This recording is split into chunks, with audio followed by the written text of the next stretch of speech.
Hi YouTube, I'm here with Chris at Perot Field Alliance. This is an airport on the north end of Fort Worth, and this is Firehouse 35. You guys do structural response and ARFF response here, right? Yep. So what apparatus are here? So we have a Quint that does our structural. It's on the opposite side of our ARFF units right here. Okay. We do have Battalion 6 up here as well, running their Suburbans.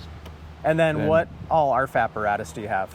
Our newest, right here, we have our Oshkosh. We've had it for a couple years now. Okay. 3,000 gallons. Does have a Snozzle turret, Nice. bumper turret, 400 gallons of ARFF. We are in the midst of the whole foam transfer. Yeah.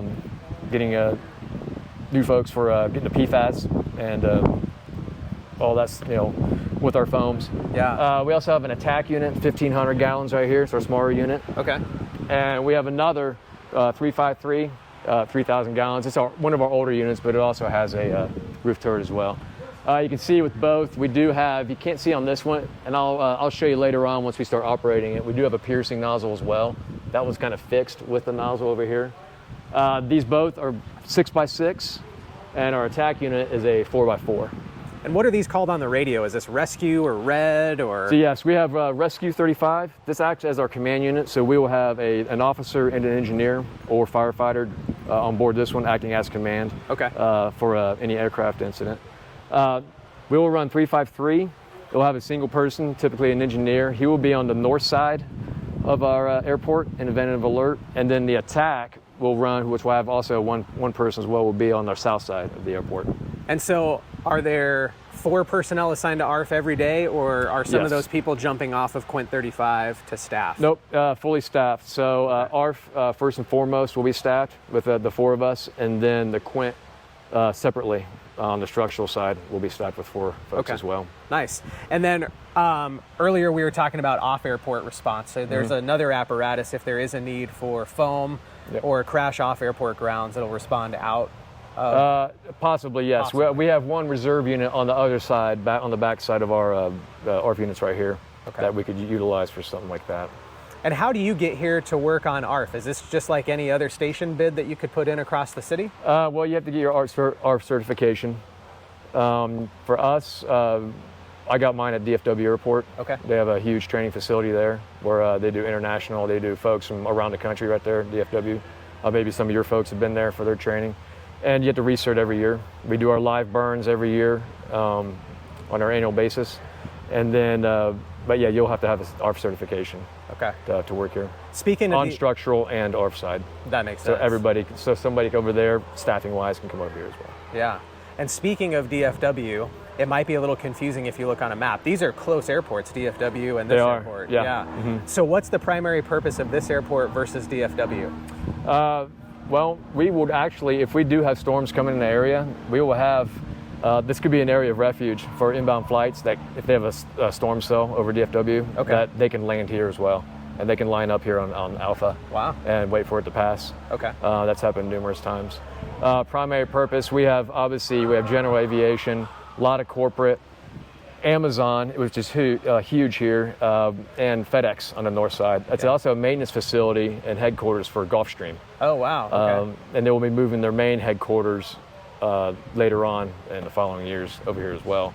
But their maintenance deal from over, I guess, Love Field has moved over here as well. So you've literally got like the smallest airplanes to the largest airplanes here. Yes, we had a C5 Galaxy sitting over here last week. Awesome. We had an Antonov come in. Wow, very cool. A few times, but we have a very, very varied group of aviation that comes through here. Lots of squadrons come through here. We have a facility called ATAC. Okay. It's a civilian company, but they do, say, war games with squadrons will come in, they'll fly out west, do their thing, and they'll come back, and they usually fly, I believe, Mirages.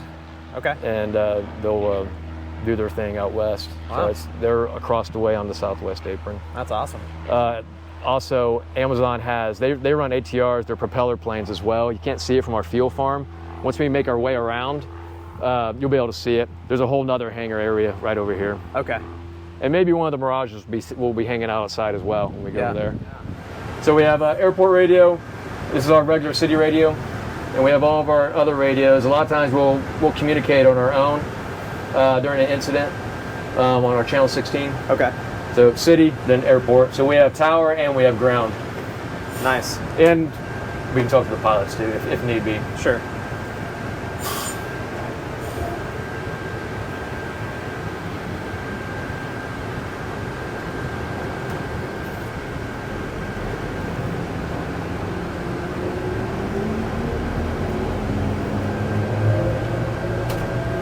So like I said, we're Index E, general aviation. I don't think I told you before. So we have a flight school over here through TCC, Tarrant County Community College. That's all their planes right there. They actually have a helo deal. He's getting ready to come in on this Robinson. They have a helo hangar that they have over there at the college as well. Nice. These are the folks that pretty much run the show over here with Alliance. Airport ops. Airport ops, yep. Yep, that's Joe Gibbs Racing right there. Those two guys. Here's our foam containment right here. As you can see, all along the apron, this channel. Okay. Goes all the way across. Catch our fuels, catch our foam. Oh, wow. In the event. The other side, they have done a lot of construction. So they're mimicking, this is Alpha right here, where he's traveling. Yeah. They're mimicking Papa, so we're going to have two full taxiways strafing both sides of the airport. Obviously, Prime Air has something to do with that. And I didn't look at the airport map before I came, so I can see 3-4 right and left, so you've got 1-6 left and right. Is there a crosswind runway here as well, or just the two? We have two parallel. It's straight and easy. Yeah. Yeah. Nice. But we do have, all of our cut-throughs, all of our taxiways coming through. Okay. Alpha, Bravo, Charlie, Echo, Foxtrot, Golf Hotel, Kilo Lima, and Mike. Okay.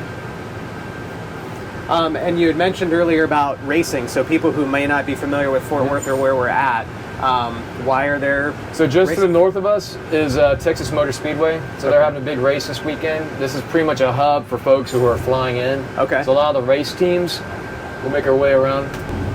This does have rear steering. Oh, cool. So the turning radius is fantastic. The other ones now. Here, this is Joe Gibbs Racing right here for Gulfstreams.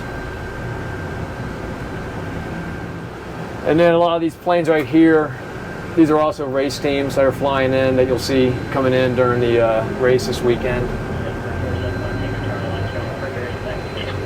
Affirmative, line aviation service with Golf ready taxi.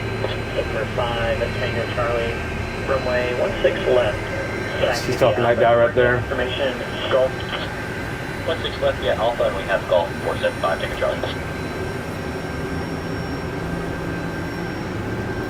One thing we've added over here as well, you see our hold bar. At Echo, we have a clearance area for our tower. As you see, there's a box here now. Oh yeah, red box. This is our hot fueling box right here. So while I was telling you the squadrons of like the F-18s coming in, they'll line up right here and they'll put the fuelers right here and they'll do a hot fuel. And we'll come out here and just be on standby. Yeah. While they're doing their hot fuels. Pretty much this whole box. Let's see, comes up to about, I'll drive up to it. Yeah, about right here.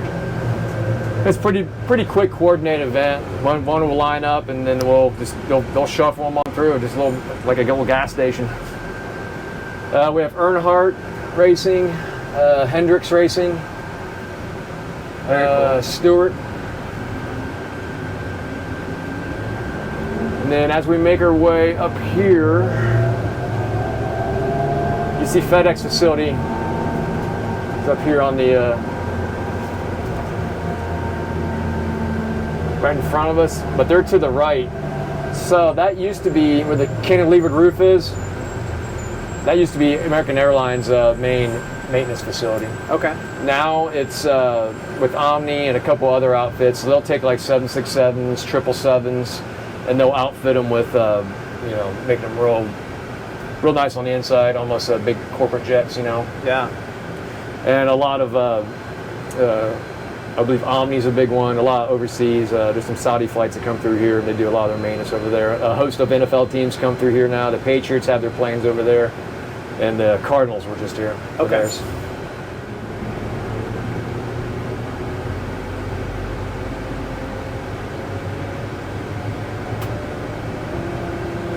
We have a couple schools here. Mark Air, which is right next to our station, and then ATP. Usually ATP have their planes right here, but because of the race, all the corporate jets coming in, Yeah. they kind of pushed them all out. You can see all their planes right here. From an apparatus perspective, this is the first Snozzle I've been in. Oh, really? I'll assume Yeah, we're about to you fire can it up. run. You can run this from the cab, right? Yeah, we'll run. So typically, ARFF units are designed to be, you want to run it in the cab. If you're having to do some outside operations, that's an even worse day. Yeah. So, and the way they make them now, it's very, they make it really very intuitive, but also user friendly for us to use. So yeah, we have a Snozzle on board. We have a FLIR. We have two different types of cameras here on top.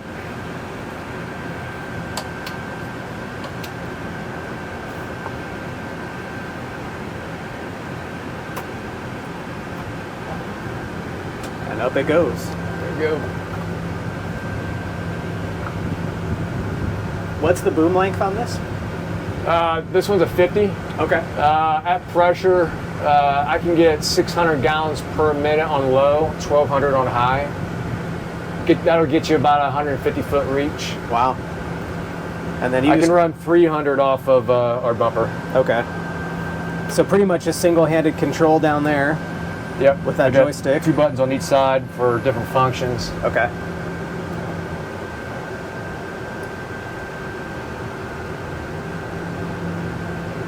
Let's see which way our wind's going. That one's over here.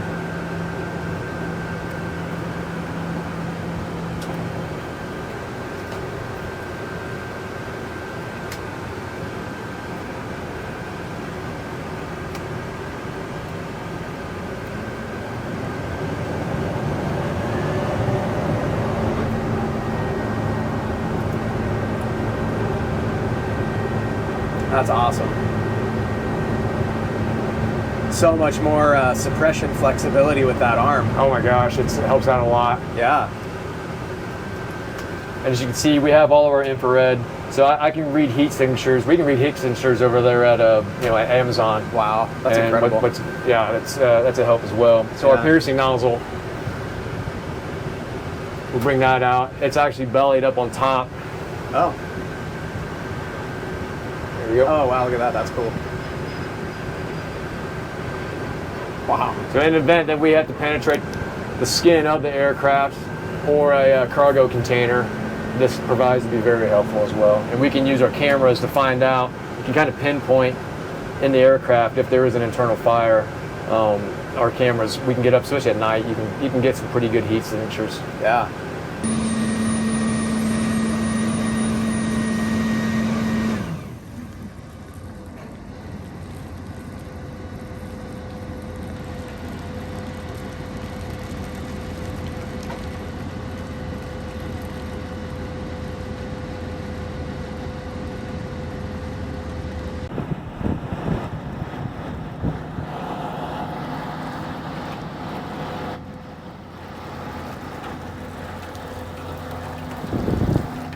Wow, it's fantastic. Thanks for the demo of that Snozzle. That's incredible. Absolutely. I forgot to show you one thing. Oh, yeah. So up here, this gives us our forces and our angles with our piercing nozzle. Okay. So we kind of know when we go and hit the side skin of the aircraft, what kind of force we're dealing with. You want to make sure you're at the right angle because how's it shaped? Yeah. You have to work with that curve. So this actually helps out as we're manipulating things, and we can watch this. Same time we're trying to penetrate to get an entry into the aircraft. It's fun. It's great training. You hope that you don't have to use that training in a real world scenario, right? Right. But that's why we train. That's why we do it, and it's an interesting area of firefighting to learn. Absolutely. Yeah. Well, cool. Yeah. Really appreciate you taking the time to show us around, and especially this awesome piece of equipment. It's a great operation that you have. Yeah. This thing's great. It's been fun. Yeah, thanks for coming out. We appreciate you. Thanks for having me. Indeed.